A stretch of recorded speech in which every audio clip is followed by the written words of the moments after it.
Donna Simpson has a goal, and it's not to lose weight. The 600-pound woman wants to weigh 1,000 pounds, and she plans on doing it by eating 12,000 calories a day. All this while First Lady Michelle Obama is out on a speaking tour begging Americans to slim down. With me now to discuss this is Dr. Drew Pinsky, internist and host of Sober House with Dr. Drew on VH1, Jessica Curson, comedian, and Dr. Mark Lamont Hill, anthropology professor at Columbia University. Welcome to the show.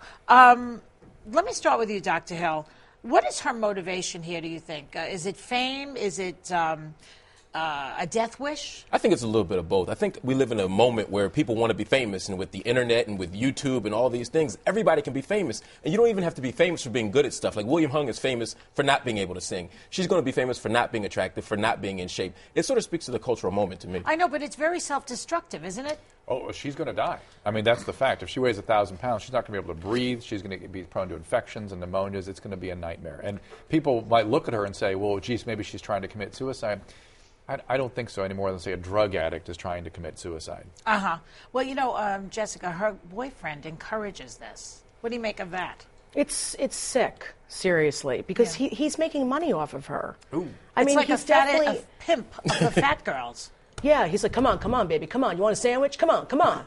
It's nuts. The whole thing makes me sick, seriously. Can I get a sandwich? But it makes me hungry, yeah. But it does seem to have a fetishistic quality, doesn't it? I mean, I heard didn't she perform in some fetishistic world or something? Yeah, kind of. People get turned on watching her eat, like eat another cheeseburger, then they get hot from it. Really? Is that true? Yeah. But I know that people send her food. They send her McDonald's gift cards. She spends a lot of money on the food also. She spends about $750 a week on just groceries. That's a lot, really, for supermarket shopping. I don't understand what she's doing. How much could she make? Doing this? It's pay-per-view. How much could she make? She can't make enough to pay the food bills and her rent and everything else. But I think the point has been made that it's not just about making money, it's about seeking fame. And fame-seeking as an autonomous motivator has been seen and measured throughout all cultures, throughout the world lately, for the first time in history. When kids are asked what they want to be when they grow up, it's not, I want to be a successful parent, I want to have security financially, I want to be famous. And famous at any cause now. Look, everybody's got a portal sitting on their desk that has the power that used to exist in a movie studio. Mm-hmm. And everyone has the cultural sense that they should be able to throw their hat in the ring and be famous just like anybody. The fame obsession? Well, I think the internet just bolsters everything because you have MySpace, you have Facebook, you have all these things where people have the stage and they're the only ones on it, and they're able to broadcast themselves to the entire world. And so it just gets more and more intense every year with new technology. But when Andy Warhol said everybody in the future, everyone will be famous for 15 minutes, that was before all of this explosion. So it was starting then, I guess. Oh, absolutely. From the boom of television, it started, but now it's just easier and people have easier access to the full public view thing. Is there a sex? Now, you asked before. Did you ask me about her something? She's a fetish porn star. Yeah. She's a fetish porn star. Okay, so she already's got something going on, right? Yeah. I mean, porn stars have sort of sexual addiction. That it's a fetish already,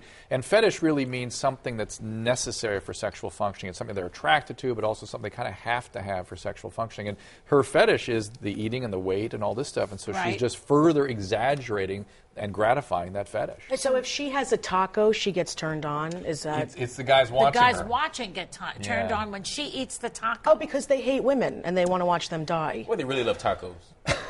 It could be either. I'm just saying, it could be either. Yeah, I really, how can you watch someone in pain and get, I understand that because that's like the whole thing, watching someone in pain and it turns you on. But, I mean, they're watching someone die. It goes beyond that. Yeah, well, listen, fetish requires objectification. That's what fetish is. It's a way of making a person an object so they no longer have to be something that they're emotionally engaged in. In fact, fetish is a way of distancing from the intense vulnerability of, say, physical sexual contact. I see. And in this case, she's an object to these people, so they don't think in terms of whether she's dying or not. She's not a person. But isn't it, Dr. Hill, isn't it a male thing to have fetishes? I don't know. Like, come on, what women have all kinds of fetishes. Like what? Shopping is not a fetish. No, I mean, I know I have friends who are turned on by all kinds of things, whether it's bugs, whether it's pretending to be robbed, whether it's pretending. Get turned on sexually from seeing a bug? Oh, absolutely. Yes, are you kidding me? Oh, stepping on them, absolutely. There are people who want to pretend that you're a teacher, not a professor, but like a regular teacher. Role playing. Yeah, role playing. That's different. That's fun. Yeah, that I understand.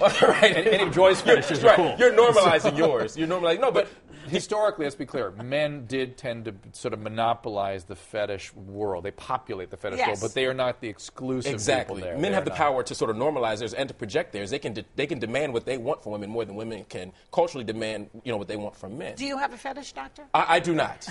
Do you, Dr. Drew? I don't think so. But it's maybe all these things I've never heard of. Yeah, I have to examine my own preferences. How about you, Jessica? I have a fetish. My fetish is your shows. Actually, when I watch your shows, I get That's an turned on. addiction to an addiction show. I wouldn't be taking her to celebrity rehab.